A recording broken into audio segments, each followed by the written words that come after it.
On the evening of February 27, 2005, there was no suspense as to whom was going to win Best Actress at the Academy Awards. Hilary Swank had won the Golden Globe Award, Critics' Choice Award, and Screen Actors Guild Award for her stunning performance in Clint Eastwood's $1 Million Baby. And so when her name was called on Oscars night, it came as no surprise. That's not to say her competition was weak. This was the year Kate Winslet was nominated for Eternal Sunshine of the Spotless Mind, Imelda Staunton was nominated for Vera Drake, and Catalina Sandino Moreno was nominated for Maria Full of Grace. They must have seen Swank's win coming from a mile away, especially Winslet, who had now become a 4-time Oscar loser. But there was one other nominee whose loss must have hit really hard that night. This was her then third nomination for a film she had won a Golden Globe for just a few weeks prior. Poor Annette Bening. What do you think was going on in her mind when she was forced to watch Swank ramble on stage, not for the first time, but for the second time? And you know what? Wait! Troy Nankin!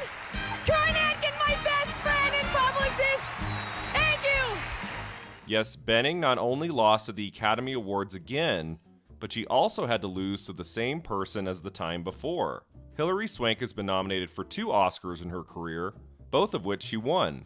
For $1 Million Baby in 2005, when Bening was up for Best Actress for being Julia, and for Boys Don't Cry in 2000, the year Bening was nominated for her acclaimed performance in that year's Best Picture winner, American Beauty. Annette Bening has had rotten luck when it comes to the Academy Awards. She's been nominated 4 times to date, most recently in 2011, for her outstanding performance in The Kids Are All Right. Look at the way she claps for the winner, Natalie Portman. That annoyed attempt at enthusiasm. But, who could blame her? She's delivered one incredible performance after another for decades, and has still not had her Oscar moment. She hasn't even been Oscar nominated lately for her beautiful turns in films like The Report, Film Stars Don't Die in Liverpool, and 20th Century Women. It's great, and you're great. So thank you. I'm wishing you luck, and you don't need it, but you'll come back when you're here to talk about your Academy Award nomination. 20th Century Women is in theaters now. We'll be right back. But on the evening of March 26, 2000, she had her strongest chance ever of claiming the top prize. Why did Bening lose the Oscar to Swank that first time around, when American Beauty was the season's most beloved film, racking up awards all over the place, ultimately winning the Academy Awards for Best Screenplay for Alan Ball, Best Actor for Kevin Spacey, Best Director for Sam Mendes, and Best Picture of the Year? How did Swank in such a small indie movie pull off the impossible? In this video, I'm going to break down the 2000 Best Actress race and discuss the reasons why Hilary Swank defeated Annette Bening for the award. First, let's look at the nominees. Unlike some years, the 2000 Academy Awards ceremony had a lot of competitive races that were nail-biting for viewers until the last minute. In the top 6 categories, I would say only half were a foregone conclusion. The surest thing that night was Angelina Jolie winning Best Supporting Actress for her performance in Girl Interrupted. Kind of odd since the film itself otherwise didn't do very well that award season, not winning in any other major categories, but Jolie won the Golden Globe, Critics' Choice, and SAG Award, making her run an easy, clean sweep. American Beauty was also expected to triumph in Director and Picture, outside of a shocker win by the Cider House Rules, which was distributed by the Oscar-obsessed Miramax. Harvey Weinstein and company had somehow managed a Best Picture win for Shakespeare in Love the year before, over Saving Private Ryan, and they were certainly making another go of it a year later with their massive marketing campaign for the Cider House Rules. The Lasse Hallström film, alas, just wasn't strong enough, and so it was American Beauty, distributed by DreamWorks, the company behind Saving Private Ryan, that won out in the end. A bit of sweet revenge from a studio who'd suffered heartache the year prior with that loss to Shakespeare in Love. The other 3 major categories had some genuine suspense. Best Supporting Actor came down to 2 acting icons, Tom Cruise and Michael Caine. Cruise had gotten close to Oscar glory twice before, with his nominations for Born on the 4th of July and Jerry Maguire. But his third nomination, this one for his dazzling turn in Paul Thomas Anderson's Magnolia, was the closest he'd come yet, winning the Golden Globe Award and being part of a race not nearly as competitive as the first 2 times, when he lost to Daniel Day-Lewis for My Left Foot and Jeffrey Rush for Shine. If Michael Caine had not been nominated for the Cider House Rules, we would be calling Tom Cruise today an Academy Award-winning actor, but Caine turned out to be Miramax's giant victor in 2000, the same way Robin Williams was their biggest victor in 1998. Michael Caine had won an Oscar for Best Supporting Actor in 1987 for Hannah and Her Sisters, but he wasn't at the ceremony that night to accept the prize, too busy filming the cinematic masterpiece that is Jaws: The Revenge. Thus, this would be Caine's one true moment of Oscar glory. And what a fantastic, memorable speech he gave. I was thinking of how the Academy changed the winner is to the Oscar goes to. And if ever there was a category where the Oscar goes to someone without there being a winner, it's this one, because I do not feel like being the winner.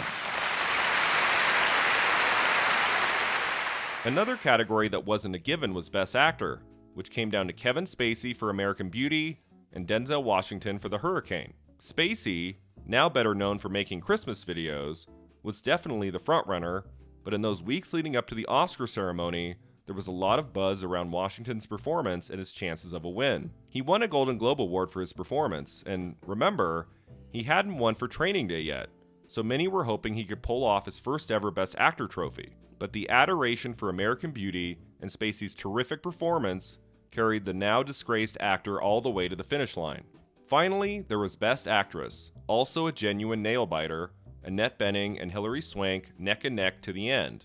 Let me be clear, the other three nominees in this category never had a shot.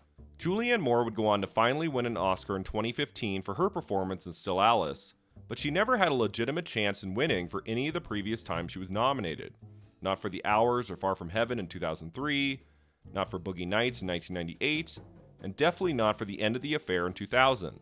The film did fairly well critically, but it didn't land so much with audiences, and it only managed 2 Oscar nominations, the other for Best Cinematography. Based on the novel by Graham Greene, and written for the screen and directed by Neil Jordan, The End of the Affair tells of a writer Maurice, played by Ray Fiennes, whose obsession for a mistress Sarah, played by Julianne Moore, who ended their affair 2 years ago, is suddenly rekindled. This was a case where the nomination was the win for Moore, just not enough love for her movie or performance to carry her over the top. Next up is Janet McTeer for Tumbleweeds, Gavin O'Connor's terrific indie dramedy about a woman named Mary played by McTeer and her daughter Ava who constantly move from town to town until finally making a new start in San Diego. The film made a huge splash at the 1999 Sundance Film Festival, winning the Filmmakers Trophy in the dramatic competition and scoring rave reviews for McTeer's performance. She went on to be nominated pretty much everywhere at year's end, for the Golden Globe and SAG Award, before earning her first Oscar nomination. McTeer, who would later receive an Oscar nomination for her performance in Albert Nobbs, struggled to win in 2000 because the film wasn't being nominated for anything else, which likely didn't give enough incentive for Academy members to watch the film. Now, when you think of the legendary horror master Wes Craven, director of Scream, A Nightmare on Elm Street, and The Hills Have Eyes, the word Oscar probably doesn't come to mind. But did you know he directed an actor to an Oscar-nominated performance? Yes, Meryl Streep, 21-time Academy Award nominee and 3-time winner, received her 12th nomination for Music of the Heart, co-starring Gloria Estefan and Angela Bassett, and directed by Wes Craven, one of his very few non-horror projects. Based on a true story, the film tells of a violin teacher named Roberta, played by Streep, who fights against the Board of Education when the music program at her school is threatened to be eliminated. This is often not thought to be one of Streep's stronger Oscar-nominated performances, but I've always loved her work in this film, portraying a character whose passion for music education shines through in every scene. Music of the Heart showed Wes Craven had so much more to offer the world of cinema than only scary movies. Too bad you had to settle for Meryl Streep, huh? Academy nomination for her, so. Nice. Yeah. From a horror guy. Yeah, yeah. And now, that leaves Annette Bening and Hilary Swank, the 2 actresses who were battling it out all the way to the end. Swank winning one major award along the way, then Bening winning the next major award a few weeks later.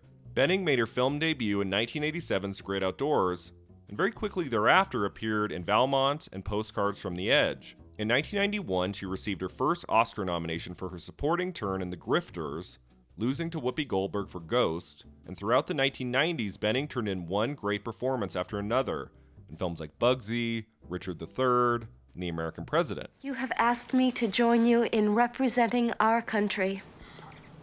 I'm honored. I'm equal to the task. I won't let you down, sir. Sidney, this is just dinner. We're not going to be doing espionage or anything. But never before had Bening had quite a role like Carolyn Burnham in American Beauty. This is a tour de force performance of the highest order, Bening making us laugh 1 minute and then making us feel so unbelievably sad for her the next. Playing a damaged real estate agent in a loveless marriage, she infuses her eccentric character with real pain and authenticity, never making her an overblown caricature. Bening has always been an amazing actress, but her performance in American Beauty remains my all-time favorite of hers, one that shows the full range of her talent. Just take the scene where she breaks down crying after a long day of not being able to sell a house. In one long take, Bening gives a masterclass in acting that starts as uncomfortably funny and then turns downright tragic.